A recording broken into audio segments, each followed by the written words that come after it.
Dun, dun, dun, dun, dun. On this week's show, Dun, dun, dun, dun, dun. we discuss all of the biggest issues in Irish rugby. Is Will Connors in cahoots with a time-travelling sexy robot sent back in time to chop, tackle and save Irish rugby? And also, when is an appropriate time to remove the reindeer antlers from your car after Christmas? Is Will Addison as sexy as he is class? Joe presents Baz and Andrew's House of Rugby, together with Guinness. Hello and you're very welcome to Baz and Andrew's House of Rugby here on Joe together with Guinness. It's between Christmas and New Year's when you're full of turkey and full of beers. Between the 25th and the 31st when the country is about to burst.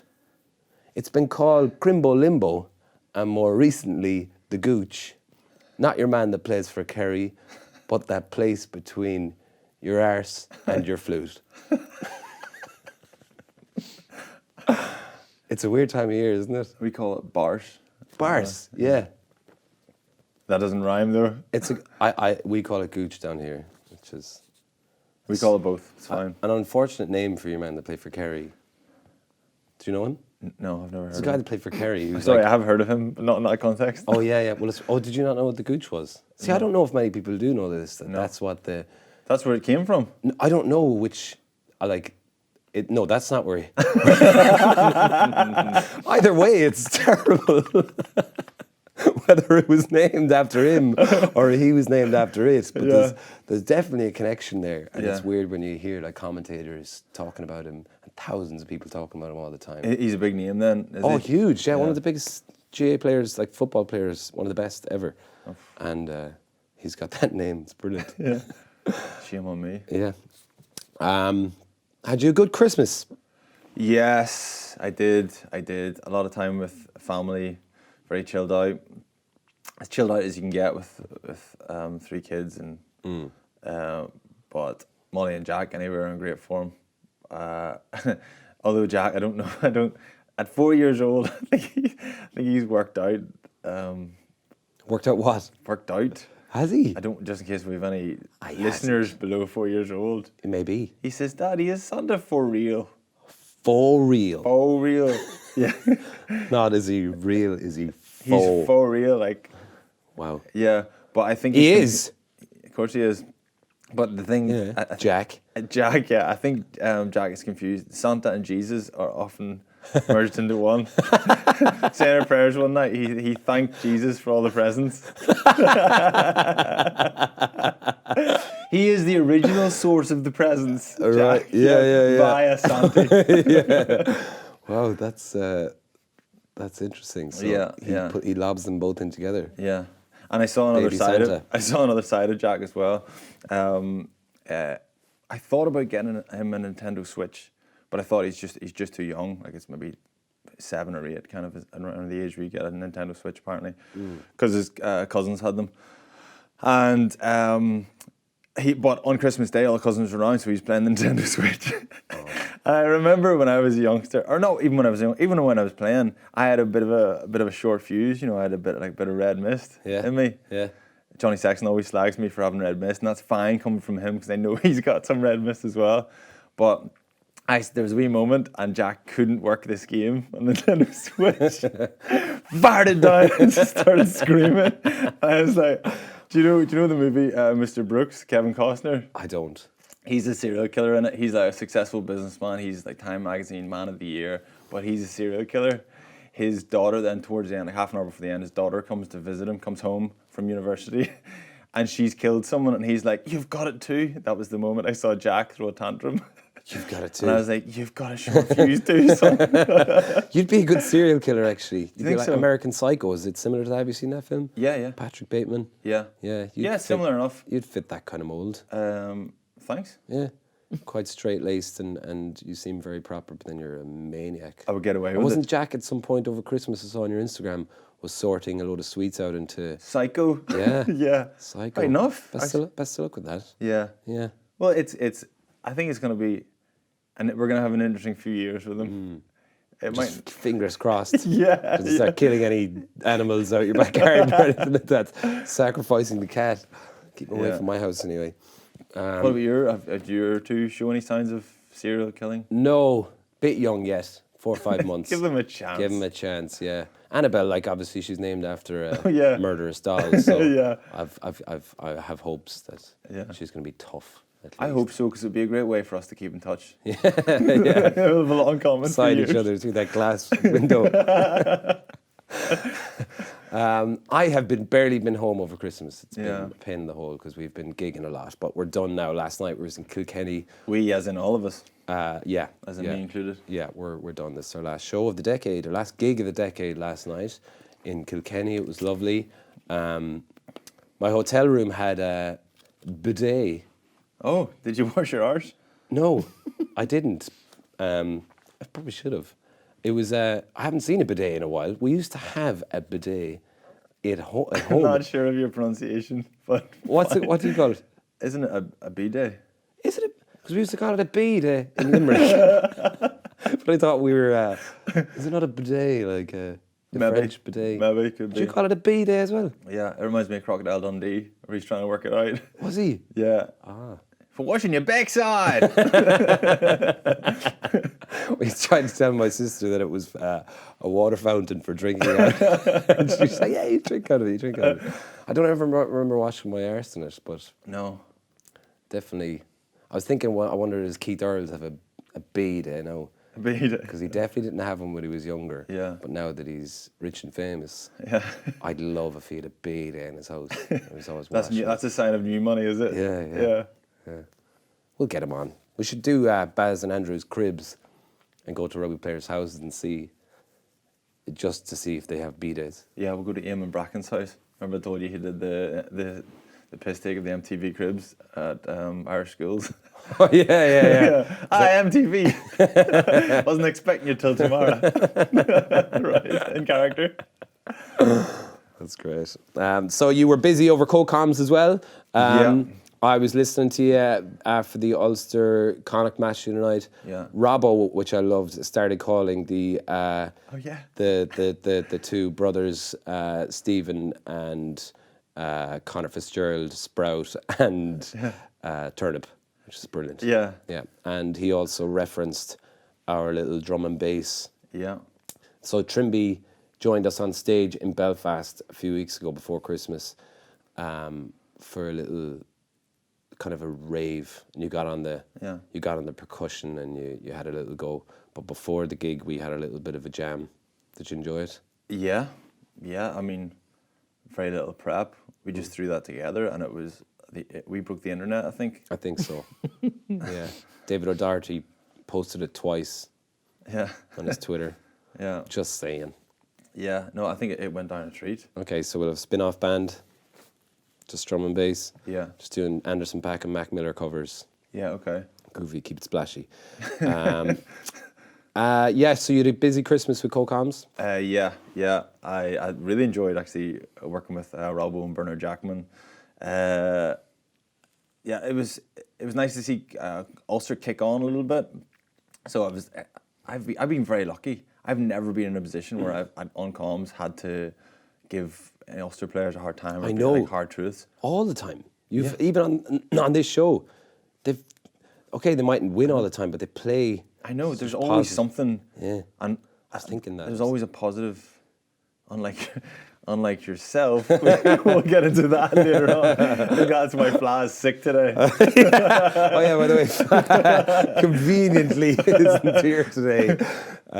He's taken a little Christmas holiday with the kids. Yeah.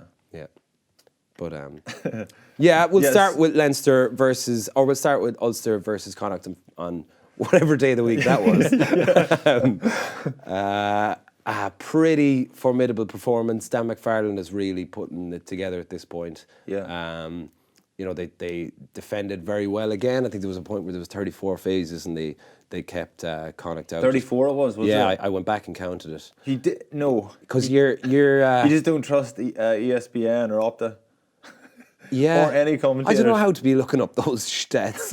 You'd rather do it the old-fashioned way. I just press rewind and went back. Because like you on TV, you got it up to like 26, and then something else came up on the feckin' screen and stopped it, and then you stopped counting. So I had to go back and did it myself. Yeah. And then that was pretty impressive. Yeah. I find those passages of play, interesting the way people react to them at the end of them, because it was relentless. Putting 34 phases together in Ulster's 22 is seriously impressive. Ulster's defence was equally as impressive, counter-rucking a few times, picking times to go, a couple of big hits in there as well. Same thing happened, Munster-Leinster twice.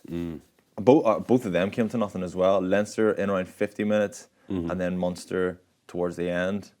And I just find it interesting, the reaction afterwards, because both teams are creating are doing something really impressive there, but it's that last play that decides who's on top. That last phase, 1/34 of that passage of play. Incredible from Ulster. Unbelievable defence because they got the last phase, or they got the turnover in the end. Or unbelievable attack. Such patience, relentless. Like, all on that one phase. Yeah. Isn't it funny how like that is? I know. It's Well, this such is a your cliche. job as co-coms now to just change that. Yeah. Nah, it was. I did, but everyone thinks that's boring. If you say brilliant from both teams, Right. you sound like You have to jump on board. I just with someone. love rugby. You have to get on board with it. Yeah, that's fair enough. You have to get a bit tabloidy. Yeah, no, it was, to be fair. Like they were pretty impressive when they were getting up off their feet and just going again and going again. Yeah. And it just, I don't know, they felt comfortable, and I felt throughout the game Ulster looked very comfortable, like exiting out of their own half. Very good. That was a big part of what. Yeah, because they're always a threat. They're a threat to go. We've seen them score tries from their own 22 over the last few weeks.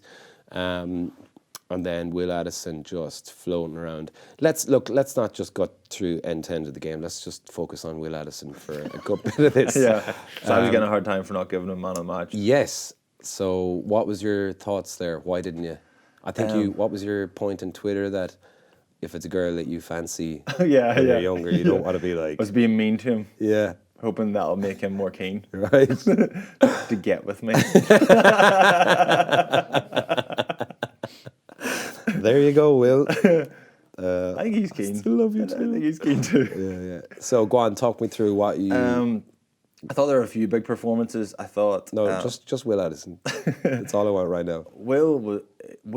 Okay, he was 15, right? He was class. Yeah. He was class.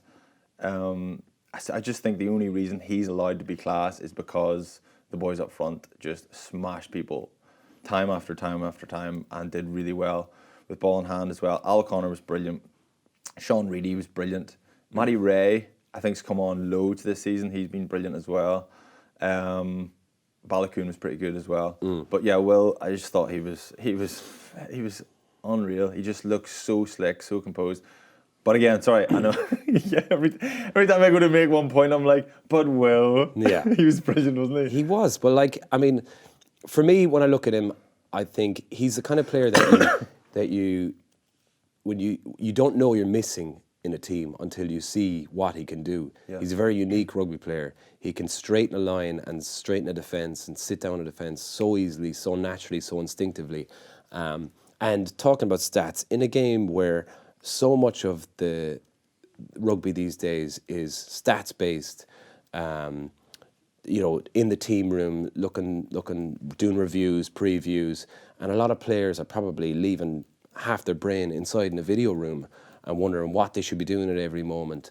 There's a lack of flow sometimes watching rugby. There's a lack of players who are actually in that moment and creating something from nothing, seeing what's in front of them and just playing with their instincts. And when I watch Will Addison play, I'm like, that guy is in the moment every time. He wants to create something, he wants to start something. And like that line he took out the back, that sweep play out the back of Burns, of McCluskey for Balakoon's try. Yeah. The timing of that was just perfection. The injection of pace, his positional work. Like a lot of players will show early on that and you'll see him coming. He was just lurking in behind inside Burns and then pulled up, and then injection of pace, and just broke the defensive line. And then You know who obviously did that well? We used to call this, I remember with Ulster, there was a realisation, obviously like, what happened there was it was Billy Burns out the back of McCluskey and a forward maybe. I don't think it was all backs. But so it's not a typical kind of shape. Often with just the backs, or maybe off a starter, off a scrum or something, it would be just a reverse, kind of just behind 12 to the wing. We called, Dougie Howlett did a few times for Munster and hit himself so well, so that when 10 actually lets go of the ball, Dougie's inside 10, but he puts it in the air, so he comes from nowhere. You don't see him. Yeah. So the defense number up, and then they get done because they just don't see him. There's just an extra man that they haven't considered. I think that's what he did. We changed it. I remember myself and Paddy Jackson talking about it, and we were like, right, let's not just do a reverse. Let's do a really hidden, really disguised reverse. We called it a Dougie, Dougie reverse. Right. Yeah. And then we just ran this. I was like, before it comes, I was like, do it the Dougie way. And we got loads of joy out of it. Yeah. You're so hidden. But then the other thing that Addison did really well was, I mentioned this in comms, so it's a bit stale now, but typically when you go out the back, you mightn't strike. You'd take it and then you play again. Yeah. You'd link, but that gives them opportunity to kind of get back into shape or something, or to tag on again, to recover in defence.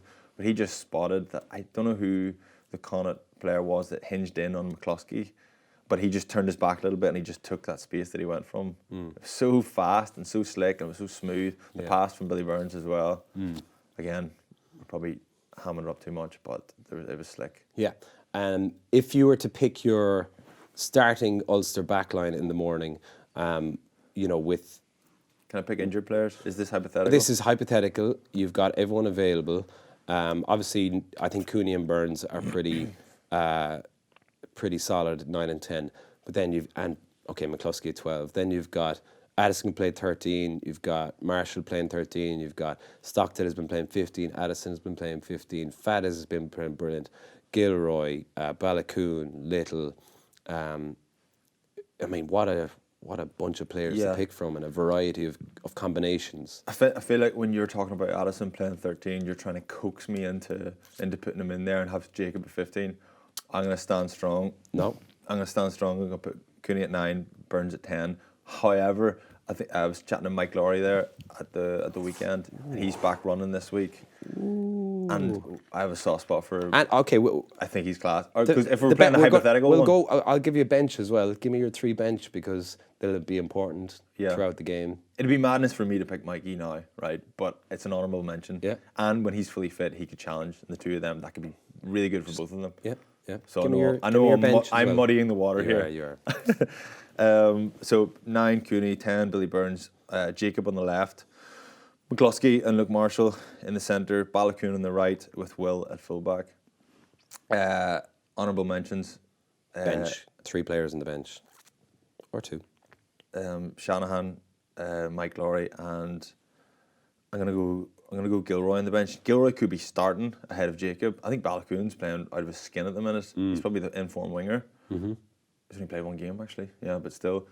Louis Ludick was the informed winger until he picked up a knock there. So Ludick, sorry, I forgot him as well. Yeah, he was. Louis on fire at the minute. Brilliant, yeah. And Gilly, I think we all know what Gilly's capable of. I know, I'm sorry. You are. I can't even remember what your team is now. But who was on the right wing? Balakoon. Balakoon. Okay, yeah. Serious backline. Yeah. Isn't it? Yeah. Did you get that all? Yeah. 9 Cooney, 10 Billy Burns, 11 Jacob, Stewart, Luke Marshall, Balakoon, Will Addison, Shanahan, Mike Laurie, and Gilly. Yeah, good side. They'll probably go relatively strong against Munster next weekend. Yeah, they'll have to make a few changes, but Munster is Cooney struggling probably, as well. Has Cooney played 2 or 1? Oh, you can only play 1, right? Yeah, Cooney's. Oh, he's not involved. Cooney won't be able to play. But he wasn't in the World Cup. Yeah, but apparently that doesn't matter. Sure, Jack. Oh, well, no, sorry. Is it the World Cup that they're dictating, or is it the 45? No, it's supposed to be the World Cup, yeah. Whoever's involved in the World Cup, yeah. Really? Yeah, so you would think Cooney could play then again, yeah. Yeah. I still think they'll change him because they've got 2 European games then coming as well. So yeah, maybe. Be interesting to see. It'd be nice to see Murray v Cooney. Is that what you're saying?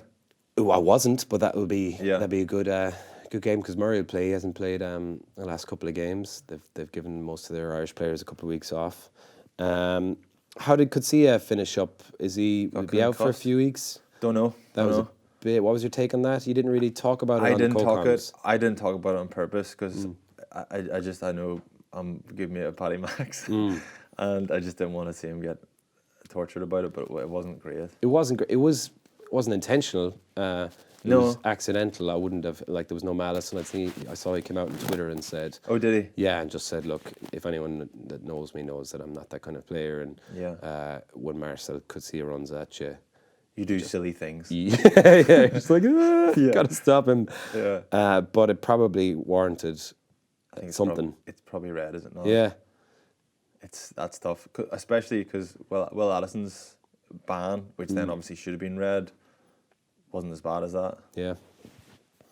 I think you get away with it whenever you're doing it to Coetzee. For Because some he's reason. such an animal. Yeah. I suppose it wasn't like he still kind of made a dominant carry and that Yeah. he went forward. It wasn't like when someone Yeah. hits a blow to the head when they go backwards. Yeah, yeah. Yeah, they're He probably- got smashed in the head, concussed, and he still made a gate line. Did they both get concussed? I think so. Paddy went off then shortly after. Didn't go off at the time. But I Okay. think then whenever they watched the replay, then they spotted, right, he needs to Okay. get looked at. And I can't remember if he came back on. I don't know if he did. I can't either. Quick, we haven't spoken about the Leinster-Ulster match a few weeks ago, 54-42. Were you co-coms for that? No. Okay, but you watched it. Yeah. Pretty bonkers game. Weird game, yeah. Yeah. I don't. Leinster were just so. Their execution was unbelievable. They just any opportunity they got, they just scored tries the first half, and then it looked. I thought the second half. To be fair, Ulster stuck at it, and they had a few young guys, 3 or 4 guys making the first game, playing the first game for Ulster, and they stuck at it and did really well, and got back into the game, and then obviously got the losing bonus or got the 4-try bonus point. But I think Leinster were kind of looking towards Christmas. They got the job done before half time, and it probably wasn't a fair reflection of the whole game. I don't think it should have been that close. No. Jeez, they were unbelievable. Harry Byrne, man of the match performance. He was class. Yeah. He looks the real deal. There's been a lot of chat about him, hasn't there? It's not very typical. You say, you think he's good? Wait to see the younger brother. That's such a typical. I think Joe Schmidt came out and kind of said that a few years ago, Oh, didn't really? he? I don't know if it was a lunch that he was talking at or something, but he pretty much said that. Wait to see the younger brother. Yeah, he looks good, doesn't he? He wasn't on the bench at the weekend. No, Frawley was on the bench, but he was doing Waterboy. bringing on the tea and Waterboy and stuff, which was interesting seeing the two brothers in Thomond Park. So Leinster versus Munster on whatever night of the week that was. Leinster kept pretty strong team out there despite, as you said, they can put anyone on the pitch at this point, and it's a strong team. And they controlled the game. It had all the signs of being a classic, sellout Thomond Park, everyone home for Christmas, the big bash after what happened last year and Munster beating Leinster, and there was blood boiling after that. Yeah. There was good conditions for it. It was a bit windy. You'd think there would be classic kind of toe-to-toe rugby here. But Munster just kind of got it wrong in the first half especially. Yeah. Didn't know how to play with the wind into their faces. And I think Leinster just smelled blood. So you're talking about then they exited with box kicks rather than playing the way Leinster played. Yeah.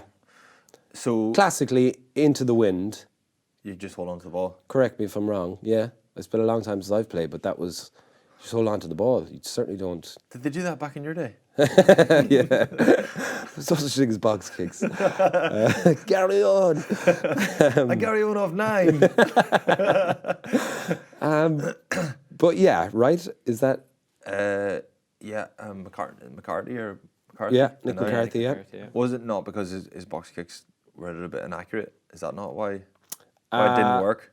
a little So not bit the execution rather than the decision? A little bit of both. I mean, geez, it's so hard to kick into that wind. You could see I think Fla made the point in co-coms that you got to keep a low trajectory on the ball when you're trying to kick into a wind like that. So He was under a little bit of pressure, but trying to put the ball up high in that, it's a lottery. Like but Leinster nearly paid the price. So they played a lot more rugby when they were playing into the wind. Towards the end, they got a crucial turnover after loads and loads of Munster pressure, and then James Lowe tried to throw that basketball pass over the top just on his 22. And that's a sort of, like, obviously that's like a silly decision, but if you try and hold on to the ball, then you have to take a few more risks. And if Munster were more clinical, they would have punished him, and then the narrative would have been Leinster didn't manage the game correctly and they played too much rugby. No, I disagree. I put it to you. I disagree. That's one moment where James Lowe had a bit of a moment of madness. He's great, though. He's great. He's great. Don't get me wrong. But I think Munster, like you can't criticise them for their effort and like the players, how much they put in. Like the work rate they put in is incredible, and the fact that this is an incredible Leinster team that have been wiping the floor with everyone, put 54 points on Ulster last week, and they had to work for every point they got against Munster. So it's not a lack of effort, but I think if I was more stats based, if you went back and looked at the last 5 or 6 games, especially for Munster, especially the Racing game, 2 Saris game, even the Ospreys game, our return from box kicks is, I'd go as far as saying almost zero. Like not above 90%. We're not getting the ball back. We're kicking not on our terms. The ball is slowed down beyond belief. You could hear the Leinster players the other night counting like 8, 9, 10 seconds while the ball is being rolled back through, trying to create a longer ruck. Yeah. And then it's a kick when everyone's ready for it. And there was a time when Joe Schmidt brought that into Ireland, when you were chasing the ball, when it was an unbelievable tactic and no one knew how to deal with it, and it was brilliant. But that time has come and gone. But it still works for Ulster. Ulster's still doing it. But they've got such a variety of play that they, like I said, when they exit, you don't know if they're going to attack or if they're going to kick or if they're going to take a runner and they're doing it quick. I don't think you need to write it off. I still think it's a legitimate way to get out of your 22 and to exit well. Of course. The Billy Burns try came from a box kick. Yeah, but again, back to my point, done with well and quick. I don't mind if it's like you could see Leinster doing it in the second half. They didn't always run and keep playing phase. They kicked a few box kicks, but when they did, it was within 3 or 4 seconds. Someone carried strong, then a box kick was put up.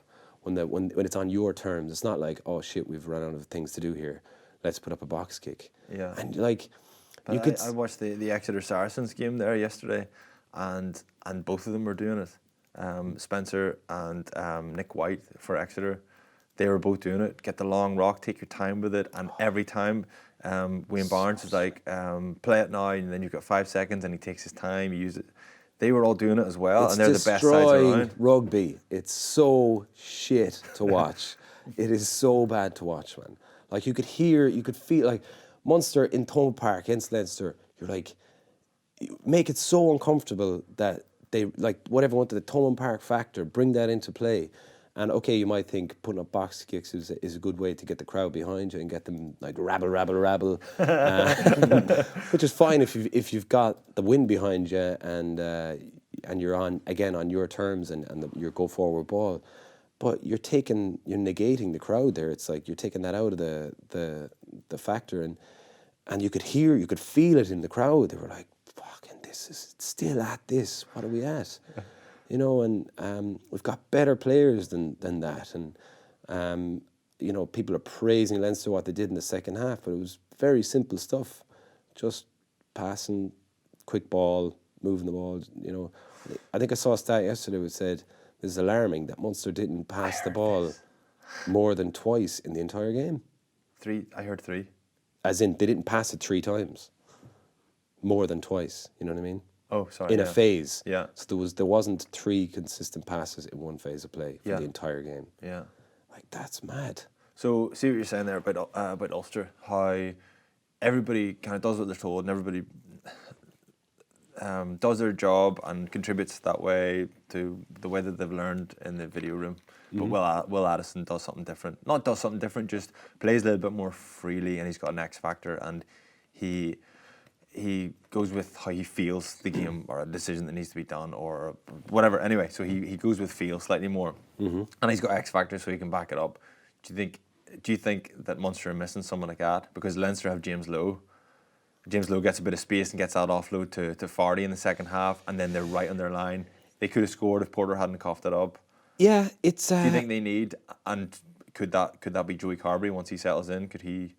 Yeah, I mean, contribute in the they've same way? definitely the ability to do it. We've seen them do it, score some brilliant tries, and as Flau would tell you when he's here, they've a brilliant record in scoring tries over the last few years. And so I'm not sure if it's a personnel thing, it's a philosophy thing for me, you know. Okay, granted, the weekend there were combinations that were unusual, and it was an unusual selection of a team. I thought playing Dan Goggin on the wing was definitely done to stop James Lowe, and James Lowe had one of his quietest games for Leinster, so job done. But Dan Goggin is a brilliant distributing 13, and Sammy Arnold's a great player, hasn't played a lot of rugby, so it was a strange combination to put him and Scannell in there when they haven't played a lot together. I would have loved to seen Dan Goggin in there, and it might have brought a little bit more cohesion to the back line. Scannell's important. Scannell is important. I think Scannell's really important. And like Scannell is a brilliant distributor, and like when we talk about the sweep from Addison, like Scannell got the ball in three or four occasions of the weekend and could have given the sweep pass, but didn't and carried. And maybe once I think tipped on to Sammy Arnold, who then got turned over, and it wasn't. I'm not sure whether there's a lack of someone out the back like a Will Addison who sees everything and is just like, give me the ball, and that kind of thing is potentially what Munster are missing, is someone who has that confidence to be that sweep player. I think Earlsey is really dangerous on a sweep. I'd love to see him play a Could little Healy more. not do that? Yeah, Healy had a brilliant game the weekend. Maybe found himself a little bit too wide to be that sweep player at times, but he's probably been our best back this season. But it's a philosophy thing for me. Again, if your go-to after 4 or 5 phases is we're going to put up a box kick, if everyone has that mentality, then players are probably not going to have the intention or the focus that we need to have a go here. And that's becoming more and more obvious to me because, as you said, we're not putting those phases together. It's very frustrating for a crowd to watch. But look, the other flip side of it is they're winning. They're winning. They're top of their pool. They're still very much in Europe. They're so hard to beat because of their work rate and their energy and their attitude, and the defence is brilliant. Yeah, there's a few big performances. Yeah, like I thought Wycherley was huge. Class. Jack O'Donoghue had 8. Yeah. Serious option. Lockman and Jack O'Sullivan come off the bench. Yeah. And did really well. Brilliant, yeah. Jack O'Sullivan was brilliant. Jeremy Lockman's obviously shown some. They might both start this weekend. Yeah. I'd say like he'll go to. Killer won't play. He'll go to strong side because we've got Racing the following weekend. So yeah, it Murray can only be so strong. Farrell can't play. Oh, can he not? Apparently Knox, he played that one game, I think. Yeah. Van Graan said that. Klein can't play. CJ can't play. Pete's back. Pete's back. Murray and Earlsey, Joey. Earlsey, yeah. Could Joey play though? I wonder. Yeah, because he played. Because he's played his one game 25. then, hasn't he? I'd say they make exceptions, man. He has to start. Yeah, Farrell might. Yeah. If he's starting against Racing, he has to start. Yeah. And now, not that he will start against Racing. I think JJ's has been excellent. He's definitely made it more of a difficult decision. Yeah. And they could go with Joey off the bench. I think they would have loved to have had him maybe a little bit earlier than this, because it's make or break in Paris in 2 weeks' time. They have to win that game. It's break, I'd say. No, it's not. I still have a faith. Leinster. Yeah. Okay. So Will Connors, I think he's 15,000 tackles in the last few weeks. Yeah. And he's missed. He's related to Sarah Connors, I think.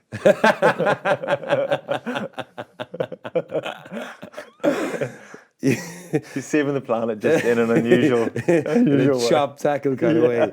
She had the pump action shotgun. Yeah. He's like pump action Connors. Yeah, he's excellent player. Yeah. Doris, Deegan, All ridiculously good. all those guys.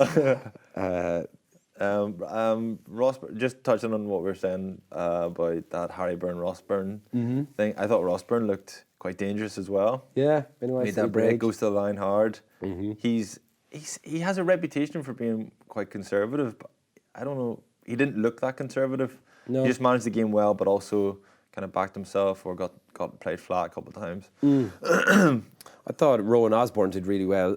Yeah, what's the story with him? Is he... I hadn't heard of him Yeah. until Yeah. this weekend. And First start, yeah. First start, I was like licking my lips when I heard that Gibson Park was out. I was like, nice one. I would have loved if Craig Casey had started for Munster. I think that was something that they overlooked the wee nine. I know. Is he... Do you remember we were talking about him during the World Cup, the 20s World Cup? Yeah. Has he still got the same confidence and persona and chest out? Yeah. Really? Yeah, he played against Connacht last week and he was He reminded brilliant. me of a little McGregor, Conor McGregor. Before he became a dick. Remain like that, Craig, please. I think he's pure Limerick. Like he's, You can even say pure Limerick. Pure Limerick. He definitely is a beta. He's Mossy Lawler's nephew. He just has that coldness to him, that bitterness, and I think Leinster versus Munster, our fans need someone like that to just put them in there. No matter what had happened, whether he played well or made mistakes or whatever, he would have still, I think, embodied what we all need in Munster at this moment is a young lad like that. The intangible coldness. Yes, the bitterness. Not good for him off the pitch. Don't enjoy Christmas. We need you cold come game day. But look, it's he'll definitely be one for the future. But yeah, so we've got 2 more into pros this weekend. Any There's predictions? really only one Ender Pro. Yeah, there is. Connacht, I'm struggling to find them. You've I'm struggling even to find them relevant at the to minute. find a way to pronounce their name. Whatever. I just think they went pretty strong at home to Munster, poor, and then they were, I think, as good as Ulster were at the weekend. I think Connacht were poor, and then they're going to be lambs to the slaughter this weekend at the RDS, I would have thought. Yeah. And it's a shame, because despite what you think, I think we all would like to see Connacht going well. We all remember them from that one year when everything just clicked and they've so much ability. But Well, even last year they played, they almost beat Leinster in the RDS last year, beat Connacht, or beat Ulster in they beat Ravenhill. Ulster, Had some big games in Europe and... First time they beat Ulster in 60 years in Kingspan. Yeah, I mean... They've got it in them. As much as we all talk about that season a few years ago, I thought they were outstanding last year.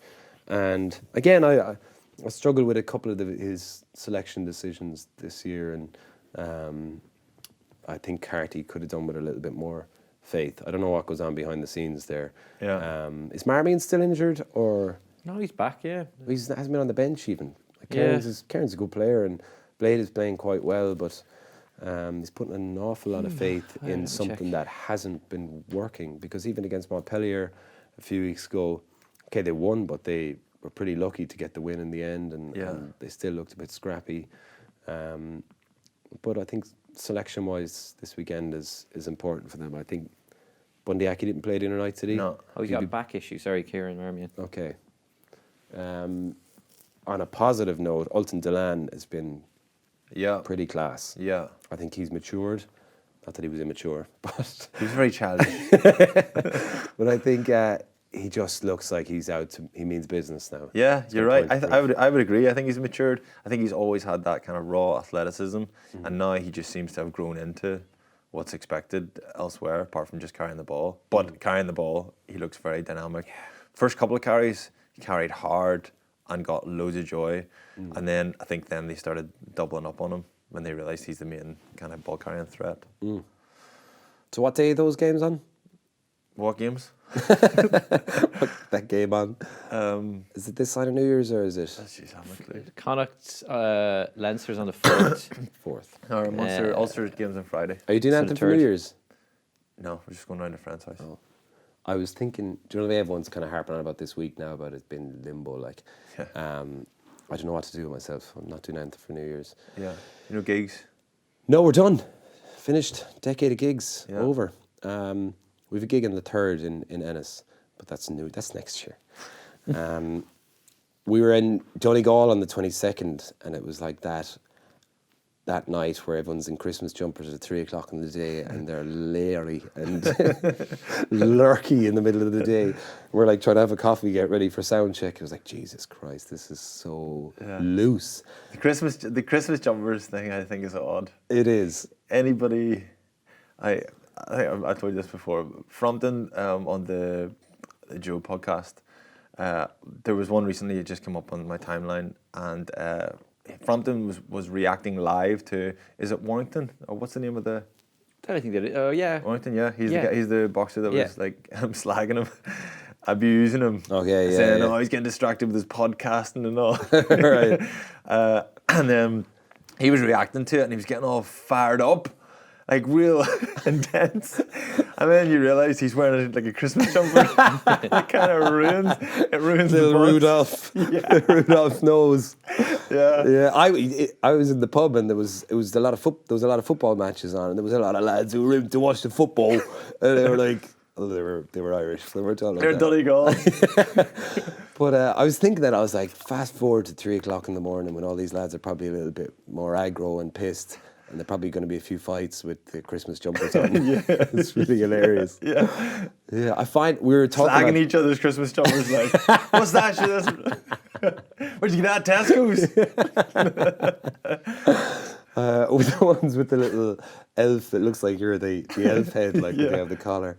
But I was thinking about your year, right? So that's like the sloppiest time of year. That those few days, they're so messy. And we were chatting about it over a coffee, and we're like, if you were to take your full year and have it as a day out on the piss, a full day out, so each month representing a different point in the day of day out, not including your sleep, obviously, you go to sleep for, that's not included. So I think that time of year is like the time of the night where you should have gone home. It's like you're bananas, and you're like, it's either going to go one of two ways, where you're going to ruin Christmas for everyone, or you just go home. Yeah, so you get up in January. January's first thing in the morning. January, February, I think even, is like first thing in the morning, you're watching. Oh, I'm getting a gym membership. No, you're just on the couch with like a salad bowl filled with Kellogg's Variety, all the cereal in one bowl, just eating with a big massive spoon, watching feckin' Soccer AM or Demolition Man or something like that. Demolition Man. Where did that come from? I don't know. Classic though. And then March is about 12 o'clock, and you're like, shit, I got to get ready to go out. Maybe it's, because it can be a variety of days out. So maybe it could be a wedding you're going to. So you could go, March is like getting 3 pints in post church. Yeah. Before the mass, getting there and realising you're a bit early. We go across the road and have a snappy pint. Yeah. Then you have 3 pints and you're fucking. Yeah, you're stuffing your face with canapes. Yeah. April is you're in the middle of the day and you're maybe out watching football matches, pretending you like football, but you really just want to drink during the day. You're like, shit, go on, United or something. Go on. Or you're at a stag. You're at a stag. May was perfect. One of the lads said, it's like you're pre-drinking, drinking a bottle in the shower. The shower. Dara said that, we're drinking a bottle of Heineken in the shower, listening to music. Like. And then the summer is You've just got all... your phone like with the speaker in the glass. yeah, outside the shower. I'm walking on sunshine. And then the summer is just barbecues and afternoon, like 5 to 8. Perfect. You're in flying form. Your gags are hilarious. You're just, everyone's in great form. You're looking great. Optimal. Yeah. September is the transition period between the beer garden and your next place. So it's probably getting some food. Or that weird period in September where you're kind of neither here nor there. And then October, you're getting a bit spooky. There's a few shots coming in. And You're changing things up. Yeah. And you're talking shit. You know, you're like, what the fuck is he on about? Like he's dressing up in weird clothes or whatever. And then November you get sick. You've had a few shots in October and you puke all over the place in November, and you think you're done. You're like, oh, just get me to January, man. I'm sick of this. And then December, you're back on it. You get a new lease of life. You go to the club. I'd be keen for food again. Would you? At some stage. That's limbo. So limbo is Okay. is when you're after the club Yeah. and you're just outside wandering around. So hungry. So just trying to eat food, trying to find your jacket. Where the fuck's my jacket? Calling your aunties. I need my jacket in your house last night. Each different auntie. And then New Year's is the after party that you never want to go to, but you always go to. Do you know what I mean? Yeah. Are we still... It's been such a long day. I don't have the stamina for 12 months of a day. Of a day out, yeah. I think, see that September period? Yeah. I might have just had it on. God, no. See, I would have gone to the after party. Yeah. on New Year's. I have no stamina for... Woke up New Year's Day going, I never. I've been drinking for 9 months.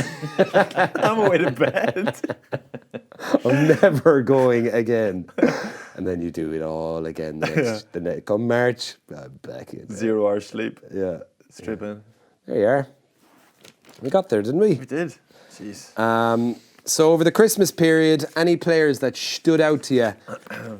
Because there's a lot included in Andy Farrell's 45-man stock take. Yeah. Anyone that you would love to see getting a shout for the Six Nations? Will Connors is obviously going brilliantly. Will Addison, of course, 15. There's an opportunity there. Will Connors is going brilliantly, but I still think Van der Fleer is going to come back and have a blinder. I don't think you can write off any of the players. One of the three of them will get a go, won't they? Keelan Doris, Max Deegan, or Will Connors, I think or with Sarah Connors. One of the Sarah three. Connors, with the injuries to There's Sarah Connors, Terminator 1 and Terminator 2. 2, she's definitely the best, isn't she? Yeah. Yeah. No, I'm saying Max Deegan's Terminator 1. Oh, sorry. And Keelan Doris. Never mind. Oh God, yeah, I wasn't with you. Yeah, I think with Jack Conan injured, one of them would probably. How serious is that? I think he's going to miss the Six Nations, Yeah. or at least the start of it. So do you think one of them will displace CJ No, or shift him? maybe for an Italy match. You know, he'll definitely. They usually mix things up for the Italian match. Potentially a Scottish match. Is there much to lose in giving these lads a fucking shout? Like, is there? Yeah. In my opinion, There is. What? There is. Farrell could lose his job. That's but what like, could would you happen. not love to see lads getting a? Oh, you're going on about this 4-year rotation, peaking at a World Cup in 4 years' time. Is that what No. we're talking about? We've got 6 Nations to win. We haven't got time. Farrell might not be in a job in a couple of years' time if he doesn't win 6 Nations. Yeah, I don't know. I definitely like there will be changes. I think. Think Cooney will get a go. Definitely on the bench. Yeah. And he'll get a shout. But like, I don't think he's going to make drastic changes in a lot of positions. I think there's a window open now at full back. Larmer is getting, obviously he's first one there, but Will. Yeah. Now, Will's only had 1 game, to be He's fair. only 27 as well. I can't believe how young he is. Yeah. Conway played very well. Keith Earls. Devin Toner's put his hand up. I was just Brilliant gonna say the other Dev. night. Yeah. Brilliant. Like, what more do you want? I think John Klein has played very well, to be fair to him. He's Has he? also raised his game, yeah. Really? Yeah, he was excellent. You couldn't play the two of them together. No, but I think he's answered a lot of his critics over the last few weeks. He's been one of Munster's better players. Is that right? So, yeah, some interesting decisions to be made. Jack O'Donoghue, What not in about that 45-man group. Not in it. No. Yeah, I thought he's been great over Christmas, yeah. yeah. Jordan actually Murphy good. not in it either. Love to see him at 8. No Love Jordy, to see yeah. him at 8. Yeah. He is an 8 naturally. Like I coached him at Bowes when he came out of school for a couple of years, and he was So you're responsible. a number 8. I was leading him down the 8 route, but obviously with CJ there, it's a hard position to wrestle off him. But he has that natural, big wide step, and really quick off the back of a scrum. We didn't see it the other night now. Yeah. But he's very quick, very explosive, and rangy. You know. Ronan Kelleher at hooker, will he get a go? He's injured as well, but I don't know if it's that bad. Yeah, actually, I'm trying to think. Didn't feature in that Leinster game, did he? Or he was in that group anyway, so he must be coming back in the next couple of weeks. Rob Herring went well. Yeah. On Friday night. Yeah. He might get in the mix. There's definitely an opening there at hooker, obviously, with Bestie gone. Scannell probably next in line to step up. He's fit, is he? No, he's not. He mustn't be. No, I played think he last- was rested. I don't think he's injured. Hasn't played the last two though, has he? So I don't think he played. You could see if he features then against. So he must be up in Belfast then. Let's see if he Yeah. plays. Kevin O'Byrne. Yeah, Kevin O'Byrne actually started. Did he start 2 of those games? So yeah. But yeah, no Scannell, so you might see him against Ulster then as well. Yeah, huge game this weekend. That's going to be a proper test, I think. Yeah. Alrighty, we'll take a quick break and we will be back in a moment with Black and White. Hello, and we're back with Black and White. Over the last few weeks, we've been having some fun with selecting our best 15 teams and reliving some old stories with different scenarios. We're going to keep that up this week, but our topic is great players that could not defend to save their lives, but we're just going to go with one player each. So they're great players. We're not saying they're all good players. They're great. If anything, it's a compliment. If you get mentioned, Yeah, it's because you're great. But you also... I mean, you've just got 1 or 2 issues, 1 or 2 work-ons. No interest in tackle. 0. Um, So Pat's going to decide. We'll each go with one. okay. For me, he's got a couple of mentions in the past. And with Ulster, we went out of our way to just find a way to disguise. I think it was Fla suggested we put him in the backfield with a pair of glasses and a fake moustache. Who is that over there? So it's I. It was Ian Humphreys. Ian Was our, Humphreys. so I played with Ian, with Humph Jr. the whole way through. Yeah. Played for Ballymena with him, and in Ballymena we did the same thing, kept him in the backfield. And I remember we did some one-on-one like tackle tech, and the coach at the time was trying to teach us, like in the sports hall, took us up. We come up half an hour early for the session, and Humphrey was showing Humph how to do like judo throws and stuff like this here. I was like, we're gonna see another side to Humph at the weekend. Nah. And the other one was Matty Williams used to do sandpit training. So like just there was a sandpit up in New Forge where we used to train, and you would have to run alongside a straight line alongside the sandpit, very ungame like, no footwork allowed, and then you just smash whoever it was into the sandpit. So the sand was pretty hard as well. Yeah. So you'd be getting, like, obviously the sand is going to have no impact on the collision of the body, and then you smash yourself into the sand. Yeah. And I remember Ian Humphreys and Paul Marshall, the Beagle, just paired up together, and they were both such heroes. I was going to say this. Yeah. I went to one of those under-16s Irish trials or some shite back when I was in school. Do you remember those? Yeah, You'd go up to Clongowes, you'd have to go to some private school in Dublin, and you get the bus up and you hated every minute of being there, and they're teaching you all about your core and stuff like that.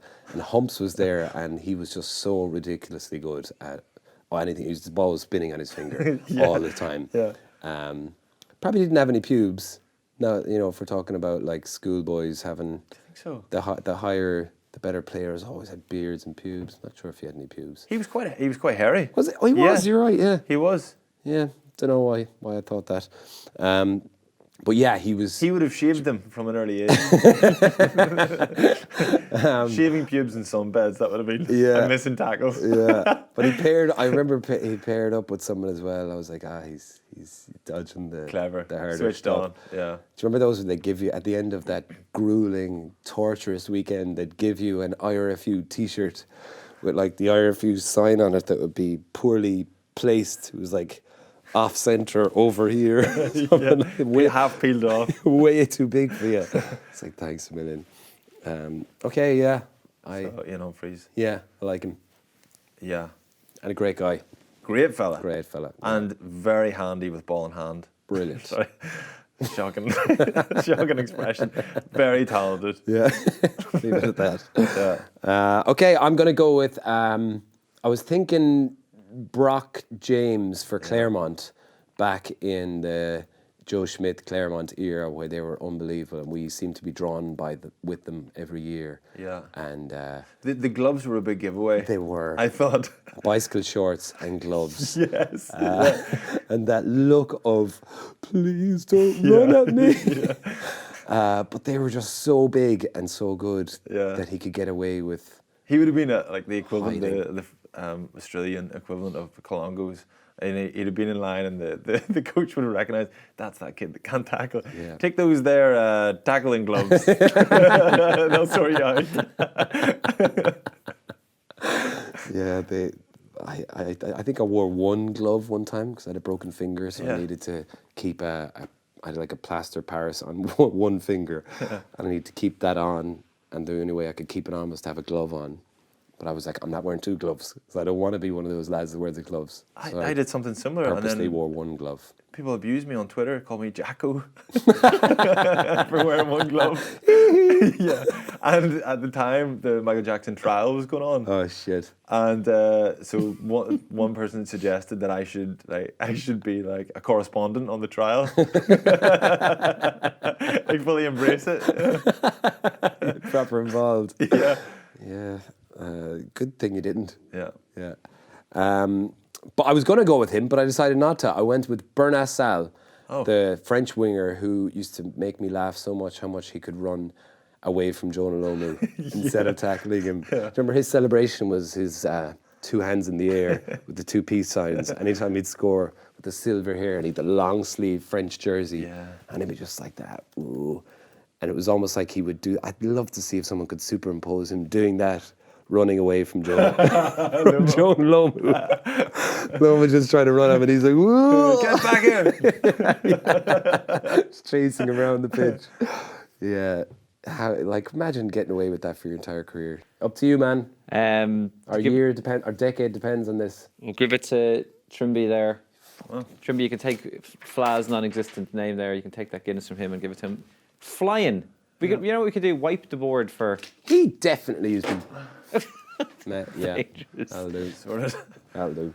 Okay, congratulations. You've won the last one of the decade. You won 2019 there, I'd say. Go back to 0 for 2020. Okay. Yeah. Take that cushion home with you. We'll do it off air. Yeah.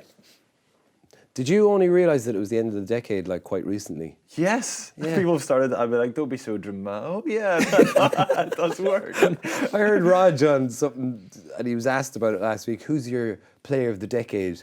And he was like, as in like 2009 to 2019. They were like, what?